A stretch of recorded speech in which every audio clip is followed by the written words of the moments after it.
I met our Neckbeard in a mental hospital addiction detox center. I was in for mental health, he was in for alcoholism. And boy, did we hear all about it. Every chance he got, Neckbeard would tell us his entire life story, whether we asked for it or not. He started from when he was born in Minnesota and raised all over the globe. Then he went to Yale, supposedly. Then he got another degree from the school I'm currently attending. Then he started dating his now ex-wife. She cheated on him, but instead of breaking up with her, he tried to win her over by proposing to her. Eventually she left him, and he had nothing. So he started drinking. It was at this point he wanted to tell everyone how much of a high-functioning alcoholic he was, and how you would have never known he had a problem, which we all seriously doubted considering how much he talked about it. It was at this point I quit listening, because any time anyone tried to make conversation with him, he would turn it back to himself and talk at you until you got up and left the room. He took a particular interest in me and my friend because I did puzzles to help my anxiety, and my friend did Sudoku.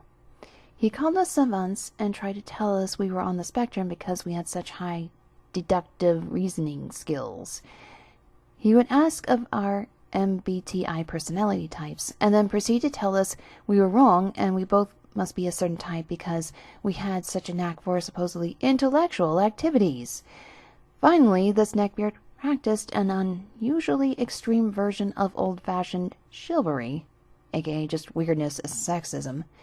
Every woman, no matter if she was 18 or 40, was ma'am. He would not listen to any of the 20-somethings who asked him not to call us ma'am because he was probably at least 10 years older than us. He also would not say the words women or girls. It was ladies and young ladies.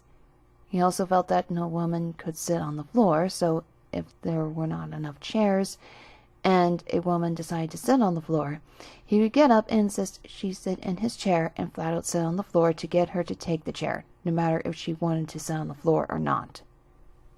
He would also insist women cut him in line for anything, be that meal times or meds.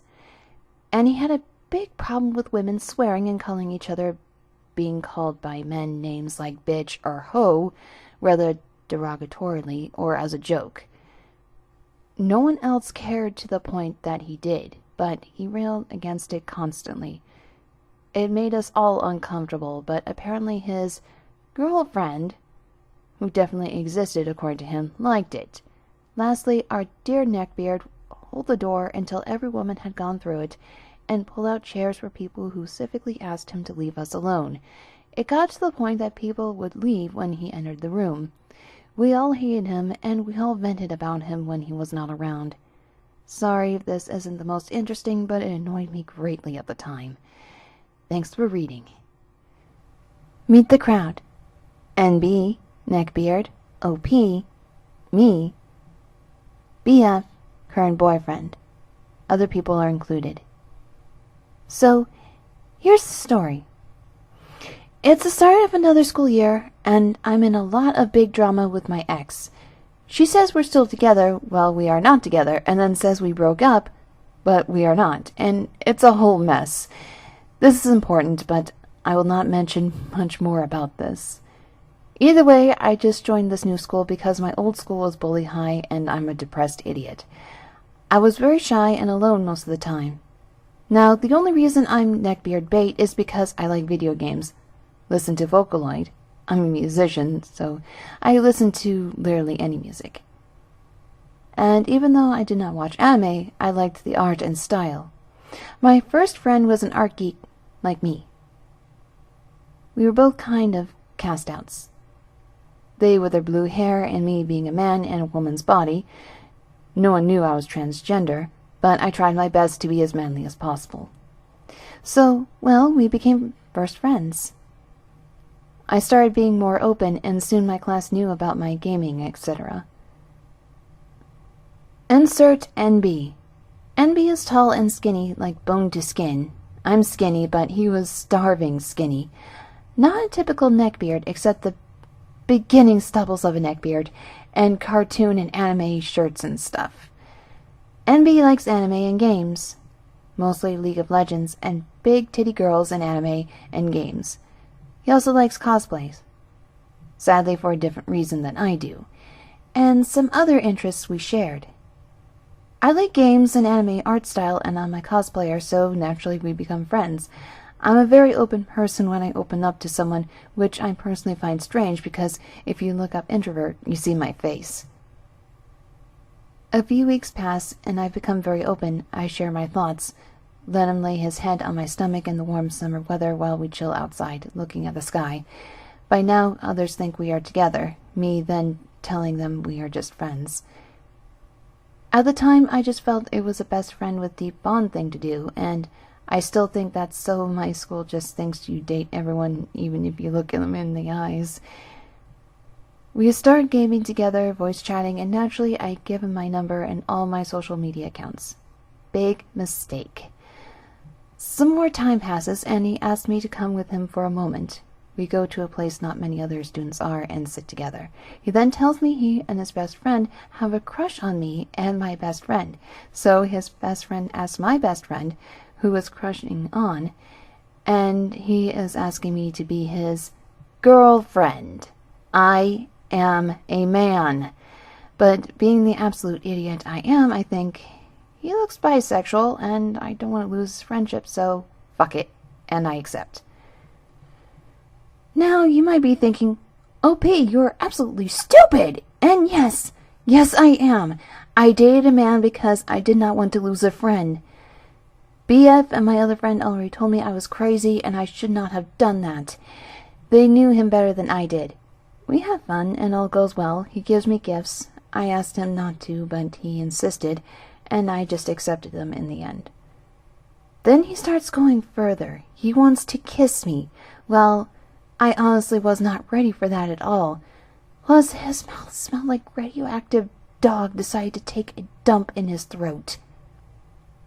I decided to give him a kiss on the cheek or the forehead from then on, because I don't want to hurt his feelings.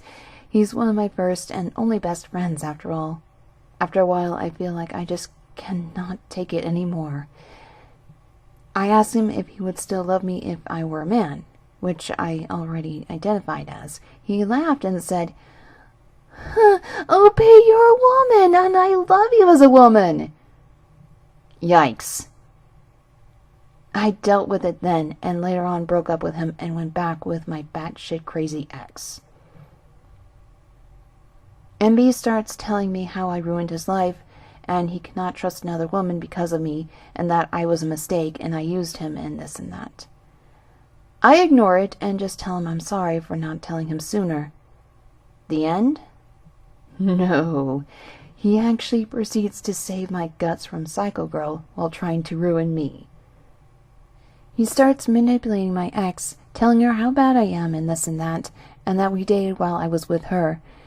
And the whole drama thing comes up, and my ex dumps me. I did not dare to since she abused me for a year, and I felt it would never end.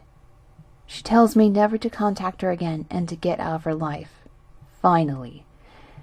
NB thought he won, but then came along BF, who I'm still together with, telling me about how they loved me since I was together with Crazy X, and was jealous, and he liked me a lot.